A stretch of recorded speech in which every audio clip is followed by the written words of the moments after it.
বিয়ে করেছি আজ 3 মাস হলো, তাই আজ শ্বশুর বাড়ি গেলাম। রাতের খাবার খেয়ে যখনই ঘুমাতে যাব, তখনই শ্বশুর আব্বা আমাদের রুমে এসে বললেন, কিরে বাবা জয়, তোর শাশুড়ি আম্মারে এফবি অ্যাকাউন্ট খুলে দিছস।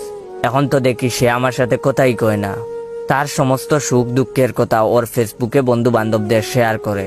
আর দিন দিন দেখি সে স্মার্ট হচ্ছে, তাই ভাবলাম আমিও স্মার্ট হব, আমারও একটা এফবি অ্যাকাউন্ট খুলে দাও। আমি তো পড়লাম মহা টেনশনে। এমনিতেই শাশুড়ি আম্মারে আসমা বেগম থেকে প্রিন্সেস আসমা বানিয়ে দেওয়ার কারণে শাশুড়ি আম্মা স্মার্ট হয়ে গেছেন। এখন আর শাশুড়ি আম্মাকে শাশুড়ি আম্মা বললে আম্মা রাগ কইরা বলেন, আরে বাবা শাশুড়ি আম্মা বইল না, শাশুড়ি আম্মা বললে পরে নিজেরে কেমন জানি বয়স্ক বয়স্ক মনে হয়। তার চেয়ে বাবা তুমি আমার নাম ধরে প্রিন্সেস আসমা বলে ডাকবা।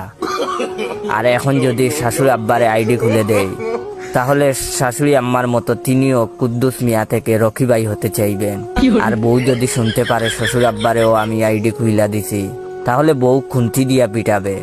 যাই হোক, মুখ ফসকে কথাটা বের হয়ে গেছে, কেউ আবার মনে করবেন না আমি বউয়ের হাতে মাইর খাই, বরং বউ আমাকে বাঘের মতো ভয় পায়। বাই দ্য ওয়ে, আমি কিন্তু বউয়ের কাছে বিড়াল, তাই আমার প্রবলেম হবে ভেবে ভাবলাম শ্বশুর আব্বাকে এফবি অ্যাকাউন্ট খুলে দেব না। কিন্তু কালাপাটা শ্বশুর আব্বার জোরাজুরিতে রাজি